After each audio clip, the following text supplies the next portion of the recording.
ছাত্ৰ-ছাত্ৰীসকল তোমালোকক মোৰ চেনেললৈ স্বাগতম জনাইছোঁ। আজি তোমালোকৰ বাবে মই লৈ আহিছোঁ BA 5th চেমৰ মেজৰ পেপাৰ প্ৰাচীন ভাৰতীয় আৰু মধ্য ভাৰতীয় আৰ্য ভাষাৰ ৰূপৰেখা পেপাৰখনৰ ফাৰ্ষ্টৰ চেপ্টাৰটোৰ কেইটামান গুৰুত্বপূৰ্ণ প্ৰশ্ন উত্তৰ।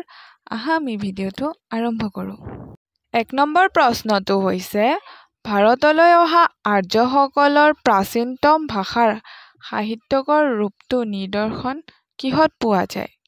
উত্তৰটি হ'ল ভাৰতত প্ৰৱেশ কৰাৰ কালত আৰ্যসকলৰ মাজত প্ৰাৰ্থনামূলক কিছুমান সূক্তা বা শ্লোক প্ৰচলিত আছিল আৰু সেইবিলাক ঋগ্বেদ নামৰ গ্ৰন্থত সংগ্ৰহিত হৈছিল।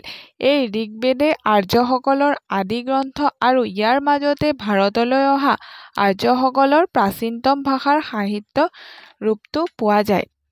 2 নম্বৰ প্ৰশ্নটি হৈছে বৈদিক ভাষা আৰু সাহিত্য কাক বোলে? উত্তৰটি হ'ল ঋগ্বেদৰ পৰৱৰ্তী 3খন বেদ হ'ল সাম, যজুৰ আৰু অথৰ্ব। প্ৰত্যেক বেদৰে একাধিক ব্ৰাহ্মণ আৰু উপনিষদ আছিল। ব্ৰাহ্মণ আৰু উপনিষদসমূহ প্ৰধানতঃ গদ্যত লেখা আৰু ভাৰতীয় আৰ্য ভাষাৰ ইতিহাসত গদ্যৰ প্ৰাচীন নিদৰ্শন হিচাপে এইবোৰ বৰ মূল্যৱান। ব্ৰাহ্মণ গ্ৰন্থসমূহত বিবিধ যজ্ঞৰ ক্ৰিয়াকলাপ আৰু উপনিষদসমূহত আধ্যাত্মিক বা দাৰ্শনিক চিন্তাৰ প্ৰকাশ ঘটিছে। ব্ৰাহ্মণ শ্ৰেণীৰ গ্ৰন্থৰ লগত সংস্পৰ্শিত আৰু এক শ্ৰেণীৰ ৰচনা আছে যাক কোৱা হয় আৰণ্যক। 4খন বেদ, ব্ৰাহ্মণ, আৰণ্যক আৰু উপনিষদসমূহক লৈ যি ভাষা আৰু সাহিত্য তাকে বৈদিক ভাষা আৰু সাহিত্য বুলি কোৱা হয়। ভাষাৰ বিচাৰত ঋগ্বেদৰ ভাষাই প্ৰাচীন, বৈদিক আৰু অন্যান্য বেদ, ব্ৰাহ্মণ, উপনিষদৰ ভাষা অৰ্বাচীন বৈদিক। 3 নম্বৰ প্ৰশ্নটি হৈছে সংস্কৃতক সাহিত্যৰ ভাষা হিচাপে লৈ সেই সময়ত কি কি সাহিত্যৰ ৰচনা কৰা হৈছিল?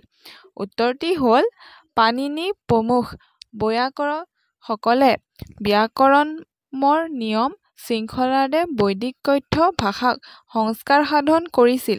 সময়ত এই সংস্কাৰীভূত শিষ্ট ভাষায়ে সংস্কৃত ভাষা নামেৰে পৰিচিত হয়।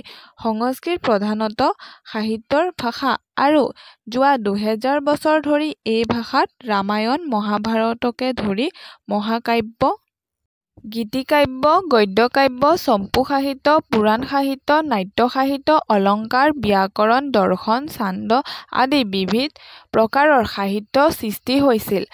ভাৰতীয় সংস্কৃতৰ প্ৰধান ৰূপে পৰিগণিত হৈছে।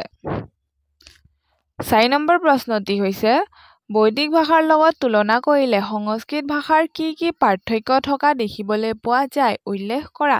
উত্তৰটি হ'ল বৈদিক ভাষাৰ লগত তুলনা কৰিলে সংস্কৃত ভাষাৰ অনেক পাৰ্থক্য দেখিবলৈ পোৱা যায়। প্ৰধান পাৰ্থক্য কিছুমান হ'ল বৈদিক তুলনাত মূৰ্ধনীভূত শব্দৰ সংখ্যা সংস্কৃতত বেছি।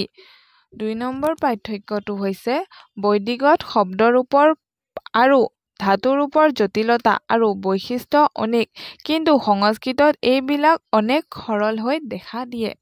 3 নম্বৰটো হৈছে বৈদিকত উপসৰ্গবিলাক পৃথক শব্দ হিচাপে ব্যৱহৃত হৈছিল, কিন্তু সংস্কৃতত এইবিলাক ক্ৰিয়াৰ পূৰ্বত যুক্ত হয়। 4 নম্বৰ পইণ্টটো হৈছে বৈদিকত সাধাৰণতে দুটি পদ লৈ সমাস গঠিত হয়, কিন্তু সংস্কৃতত সমাসৰ পয়োভৰ অনেক বেছি।